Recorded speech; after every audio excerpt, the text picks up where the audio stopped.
Hi there YouTube. Quick video today about how to calibrate your Sony X850D series, or in my case I've got the Sony XD8599 in a 65 inch. We're just going to look at getting them optimum black levels with optimum bright levels with also the optimum colour levels all working together with the smooth motion flow. I've achieved that with this setting. It looks superb. I have the Samsung KS8000 in my room in a 55 inch, and honestly, there's nothing in them. I actually think I prefer my Sony just for the motion flow. Yes, the nit level is a bit lower on the Sony, but actually peak nit brightness works at a higher level more consistently on the Sony, whereas the Samsung drops its nit level considerably when you're actually watching movies. So consistency through the brightness is actually better on the Sony. In my opinion. But anyway, just to remind you that this Sony is a 10-bit panel. I have confirmed that with Sony, so it is displaying your full billion colours. So again, we're going to show you a few settings today that can expand that colour gamut to make sure that you're getting them colours whilst watching your films. Okay, so I'm going to show you a quick scene here, just so you can just see it working.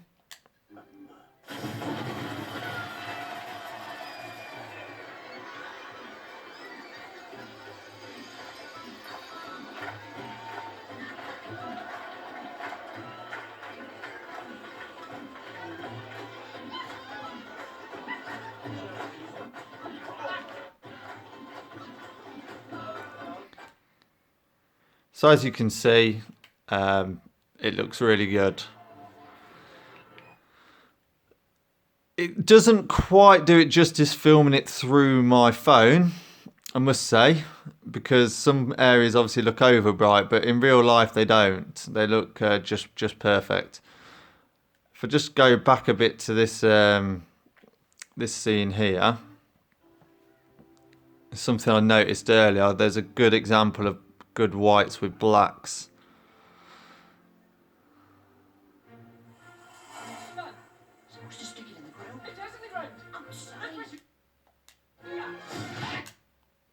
So there we go. That picture right there just shows me that these settings are awesome.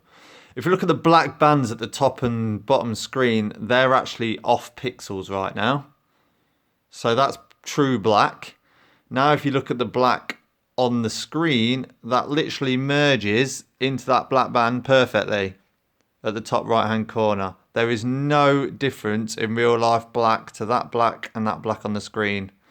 Therefore, for me, giving you almost perfect black. That brightness of that white, I mean, look at it. It's immense. So you're getting your peak 450 nit brightness there easily. Look at the shades of the blue, so you're getting your full gamut spectrum, a billion colours.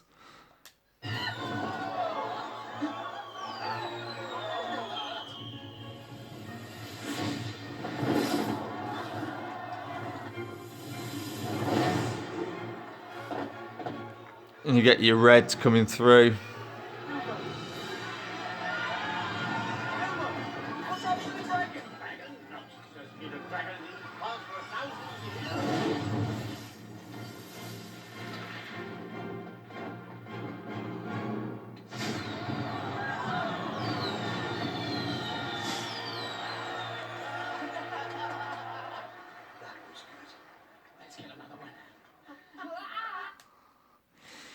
So,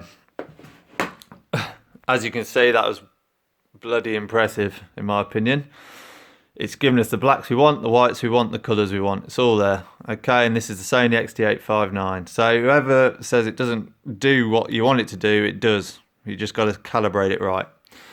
The way you do it, it's very quick and simple. Get your remote, press the action menu button, go down to picture. Picture mode, keep it standard. Sony calibrates all their TV through standard settings, so that Sony would have done the most work in that setting, giving you hence the better picture. I've tried all 10 of them. Standard is the best one. Auto picture mode off. Brightness, set that to max. That's going to give you your high nit level. Color 80. Any higher than 80 for me is oversaturated, but you can go higher if you want to, but I wouldn't suggest going higher than 95.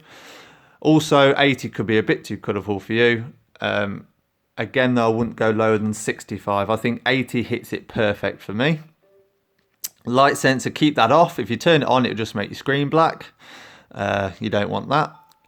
Your advanced, so again, you want your brightness at max, your contrast at max. That's going to give you your broad colour spectrum. Your gamma, again, set that at maximum. That's going to just make all them pixels that little bit brighter. But don't worry, it won't sacrifice the black levels. Black level at 38. Don't go higher than 41 and don't go lower than 35. For me, 38 is perfect. It's going to give you that true black. Black adjust high. Again, it's just going to complement the black. Advanced contrast enhancer. Again, that's going to give you that broad 20 billion color spectrum. Okay. Color. So you want your color at 80 as we discussed. Your hue, I want you to turn up to G3. When looking at the colour gamut for this TV, it scores a 93.04, something around that area. But what it does lack in slightly in the colour range is the green. So what we're doing here is we're increasing the colour hue in the green level by 3, which should supplement the greens and give them that bit more extra oomph that they need. And it works a treat. Colour temperature, keep it warm. Anything lower than that for me and you lose a bit of that colour. Anything higher than that and the screen becomes a bit more dark. So warm is the best setting I would recommend. Colour space. Very important that you change your colour space to BT.2020 because that's again going to give you your full colour up to 1 billion colours. If you go to the 709, it'll only give you 17 million colours. Okay, so change that to BT2020.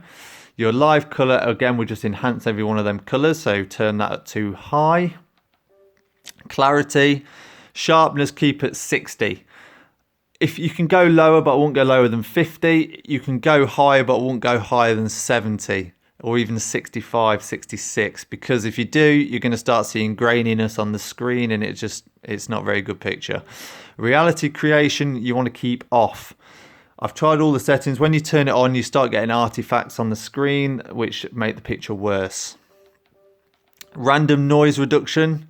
So you're keeping your resolution will be stuck at that, and mastered in 4K will be off. Random noise reduction, you want to set to auto, and digital noise reduction, you want to set to off.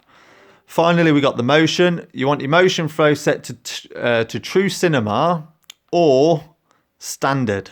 For me, true cinema, the only difference is it will give you slightly better motion flow. Okay, so you may as well have it on. Turn your true cinema on. All the others either make the screen duller, so I wouldn't change it to any of the other settings. Keep it at true cinema or standard. You then want to go down to film mode and turn that to high, because again, it's just going to help your motion. Okay, and that's it, guys.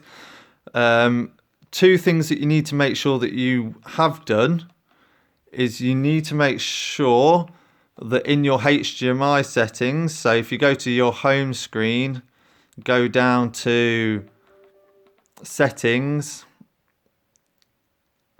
go to external inputs, you need to make sure that your HDMI, so I'm using HDMI 1, is in its enhanced format mode. So select it, and if it's in standard, go down and put it to enhanced, because what that does, it enables your high quality HDMI signal, okay, and that will give you your 4K 60p, your 10-bit color, your 4.4 chroma, and also your high dynamic range, which is obviously what we want. Okay, just be advised though, you will need a super fast HDMI cable to get the full effect of this. Okay, a standard HDMI cable will not do the trick, so you need to purchase one of them if you haven't got one. Okay, so you need to do that. Also, I'd just like to mention, this is only running through a normal PlayStation. It's not the PS4 Pro, it's none of that, it's just a normal standard PS4. But what you will also need to do is, if I just switch back to here, is in your settings,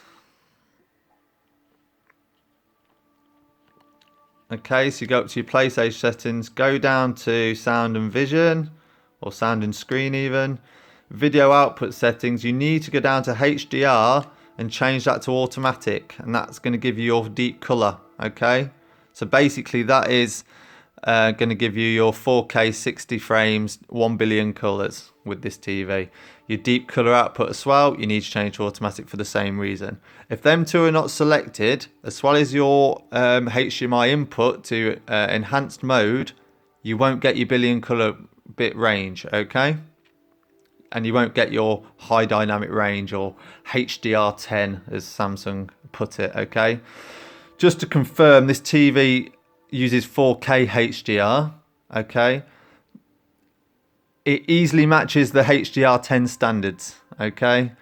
It's just a different line that Sony's gone down. They want to remain independent. So anyone who tells you any different are talking bullshit, okay? I've worked with Sony. I've also contacted my friend that still works with Sony, and he's confirmed this TV has a true 10-bit panel and also 10-bit color, okay? So it's very future-proof, this TV, if you're watching this in the view to purchasing a TV. Okay, guys, that's the end of my review. You really can't go wrong with this TV as long as it's calibrated correctly. And for me, this is the way to do it. I'm going to upload a second video in the next day or two of how to get a really good vivid picture, so a vivid mode picture. But for me, this is the best one, but I'm also going to show you a vivid one, which just gives you slightly bit more pop as well. Okay, guys, if you enjoyed the video, please like, comment in the box and let me know how you get on. Cheers.